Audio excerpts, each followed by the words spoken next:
আসসালামু আলাইকুম প্রিয় দর্শক, দেশ এবং দেশের বাইরে থেকে যারা আমাদের ভিডিও দেখেন তাদেরকে ধন্যবাদ জ্ঞাপন করে শুরু করছি আমার পরবর্তী নতুন আরেকটি ভিডিও নিয়ে। আজকে ভিডিওর মূল আলোচ্য বিষয় হচ্ছে আমার পিছনে একটা স্টক দেখতে পাচ্ছেন। স্টকটা কিসের প্রিয় দর্শক?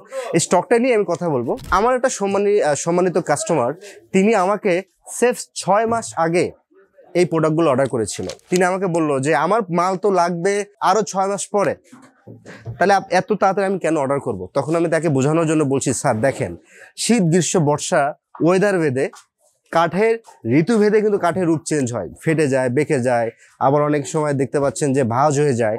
এই সকল প্রবলেমগুলো কেন হয়? সঠিকভাবে যদি সিজনিং, কেমিক্যাল ট্রিটমেন্ট, বয়লিং না হয় এবং পরিবেশের সাথে ম্যাচিউর করার জন্য, মানে খাপ খেয়ে নেওয়ার মতন যদি পরিস্থিতি পাল্লাতে না তৈরি করে দেওয়া যায়, সেক্ষেত্রে পাল্লাগুলো কিন্তু বেঁকে যায়, ফেটে যায়। আমি তখন কাস্টমারকে বললাম, স্যার দেখেন, আপনার প্রোডাক্টটি সঠিক পণ্যটি ডেলিভারি করাটাই আমাদের মূল লক্ষ্য। আপনি আমাদের কাছ থেকে প্রোডাক্টটি নিচ্ছেন, প্রোডাক্টটি নেওয়ার পরে যদি প্রোডাক্টটি কোনো ত্রুটি হয়, সেটা রেপুটেশন কিন্তু আমাদেরই খারাপ। তো সেই দৃষ্টিকোণ থেকে তাকে বোঝালাম, স্যার দেখেন, আপনি যদি 6 মাস আগে কাঠটা অর্ডার আমাকে করেন, তাহলে আমি সঠিকভাবে সিজনিং, কেমিক্যাল ট্রিটমেন্ট, বয়লিং করার পরে ন্যাচারাল ওয়েতে আমি কাঠ বানানোর পরে স্টিক দিয়ে রাখবো। ন্যাচারাল কি? আমরা আগে যখন গ্রাম অঞ্চলে পাল্লা তৈরি করতো, তখন কিন্তু প্রাকৃতিকভাবে রোদে শুকাতো। এটা কিন্তু অনেক ভালো একটা প্রক্রিয়া, তবে এই প্রক্রিয়াটা করতে অনেক দিন সময় লাগে। সেই জন্য স্যারকে আমি বলেছি, স্যার 6 মাস আগে যদি আপনার প্রোডাক্টটা অর্ডার করতে পারেন, তাহলে প্রোডাক্টটা রেডি করার পর আমার ফ্যাক্টরিতে স্টিক দিয়ে রাখবো, এবং ফ্যাক্টরিতেই যদি পাল্লাটা কোনো ত্রুটি থাকে, ফ্যাক্টরিতে বেঁকে যাবে কিংবা ফেটে যাবে, তখন কাস্টমার যখন ডেলিভারি করব, তখন অবশ্যই আমি সেই ফাটা বা বাঁকা মালটা দিব না।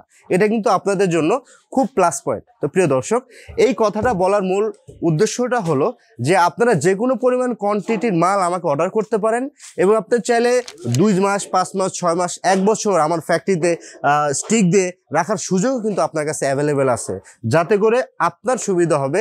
এটা ভেবে কোনো ত্রুটি থাকলে যেন ফ্যাক্টরি থেকে এটা সল্ট আউট হয়ে যায়, এবং আপনার বাসায় লাগানোর পরে যেন আপনি কোনো প্রবলেম ফেস না করতে পারেন।